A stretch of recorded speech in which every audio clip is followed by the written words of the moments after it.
Good morning, bud. I got a good story to tell you about today. About the ladies. You need to watch out when you're finding these ladies, friends, family. They always find a way to get right in the way, just kind of mess things up. I never had a problem picking up the ladies. I always just had a problem keeping them. Hence 4 marriages. I remember I picked up these ladies. There were about 4 or 5 of them I picked up and dated them. Took them back, meet my friends the next day, and lo and behold, friends took them. 3 of them, they got married. Out of those 3, 2 of them to this day won't speak to me. The third one, he'll see me passing him on the street and he'll say hello, but really won't speak to me. I warned them all, you guys would be sorry. Sure stuff, they was. So I was back up in Memphis, Tennessee, in the Marine Corps up there. Here's the thing, where family and friends kind of got in the way again. Me and 3 buddies, hadn't been on leave for about 10 days. So we hopped into the car and headed downtown Memphis. Ended up in this questionable place of town. I sit passenger, and this good-looking Afro-American girl, she come walking by and started smiling. I started flirting with her. She looked in the car and says, "4 of you guys up for some fun?" I looked at my buddies and I said, "Hey, what do you think?" He said, "Yeah." I said, "How much?" She says, "25 a piece." I says, "Cool. You got a place?" She says, "Sure I do." She hopped in the car and took us down the road. These old shacks are all 1-bedroom houses. She says, "Come on, let's go on inside here." So we walked in, and there's her mom and dad sitting in rocking chairs. Her dad reading the newspaper, and mom was doing some knitting. They didn't even look up at us. I figured, okay, I guess this is a little weird, but here we go. She looked at us all and she says, "Wayne." Well, she didn't call me Wayne. She didn't know me by first name. She says, "Come on in here. You're first." We went in there, and he's in there a good 40, 45 minutes. Said all kinds of pleasurable fun. Came back out and looked at her mom and dad, and they're still looking down, not looking up. She grabbed my buddy and took him in there, and he was in there 5 minutes. He came out and he had this pleasurable look on his face, a little bit of a smile. I looked over at her mom and dad, and they're still just sitting there reading and knitting. So she took the third one in there, and he wasn't in there 30 seconds. All of a sudden the door opens up, and here he comes out. It's all red and flustered. I says, "What happened?" He says, "Man, all she did was touch it, and it exploded on me." I said, "Oh, nah." I looked over at mom and dad. They're still sitting there, reading the newspaper and knitting. Not an expression on their face at all. So she grabbed the last of us. His name was Buck. She took and put him in there, bedroom. And, about 3 minutes later, we hear this. "Oh!" We look at each other and say, "What the heck?" A few minutes later, we hear this. "Oh!" We figure, hey, Buck's in there getting the shit beat out of him. We better go check this out. Got in there, we swung the door open, and there's Buck. Pants down to his knees. He's bent over a bed. She's got this big old paddle standing right over him.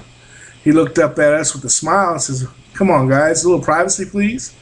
So we walked out, shut the door. I looked over at mom and dad, and her mom and dad.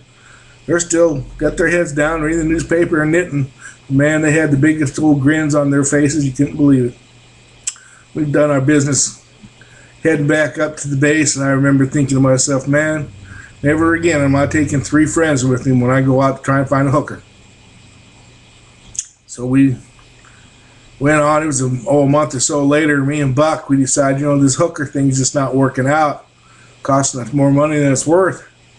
So we went to the mall, decided we was going to find us a couple ladies there in the mall. Run into a couple good-looking, sweet young ladies.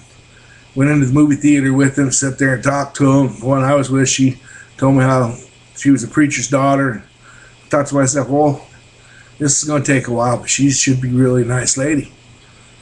So we got down at the movies, asked them if we could give them a ride home, and they said sure. So we took them a few blocks down the road and pulled up to this house right next to the church. what she didn't tell me is she's still living with her preacher dad, and they lived right next to the church. And I said, oh, this is not going to work out. And so next thing you know, she's sneaking me and the other couple into the church. We got in there, and Lord have mercy, the things she did to me in that chapel. God would be striking people down with lightning, I would have thought, for doing those kinds of things. Don't get me wrong, I love to pray. I pray every night. But there, after that incident, there was a good week that I didn't feel like I should be praying. I fell in love with that little Southern belle. Took her back up to Idaho against her daddy's wishes. Married her. That was wife number one. A few months later, knock on the door. Here it is. Her family decided to come up to Idaho and visit. It was her younger brother. He was about 16.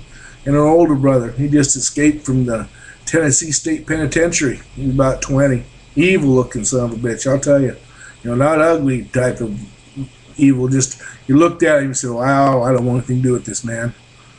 He looked over. We talked for a while. And he looked over, saw my shotgun and my rifle sitting in the corner. He says, hey, bro, we're going to borrow these. So he took the rifle, shotgun, him and his brother left.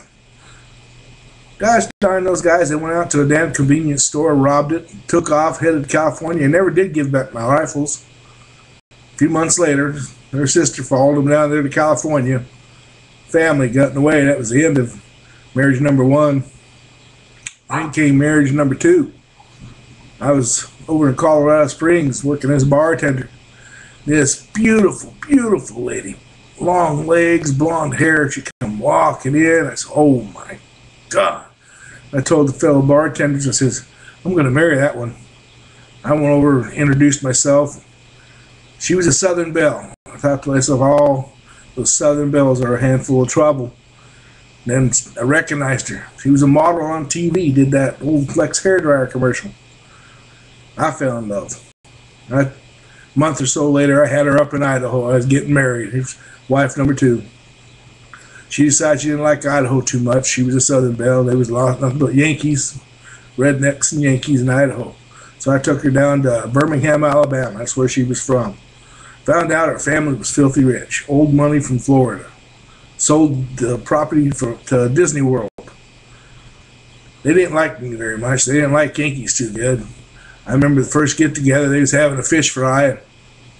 She's introducing me to all of her family. And her sister, she was good looking. I guess she was a Playboy model in Playboy back in the 60s, early 70s, something like that. Anyway, we started eating this fish. Got this nasty look on my face and says, wow, what kind of fish is this? I said, this is catfish. I said, catfish? Isn't that a bottom feeder? I says, yeah, they get their food from the bottom. I says, man, over in Idaho, we call these things suckers, or whitefish. They started giving me this dirty look. I figured I better take another bite. So I took another bite, and I spit it out. I said, I can't eat this. Tastes like mud. I'm sorry. You know, lo and behold, that marriage lasted just a couple more weeks. Her mom and dad, with all that money, they gave her all kinds of cash to cut the strings and get me the hell out of that town. Her brother, he was a sergeant detective on the police force down there in Birmingham. And he made damn sure that I got the hell out of that town, never to return.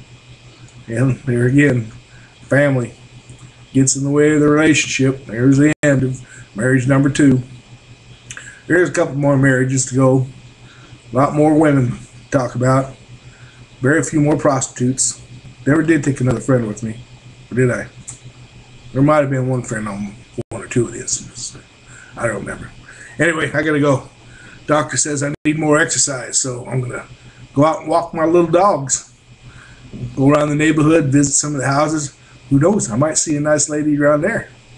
So anyway, Wolfman Wayne, you guys have a great day. Bye.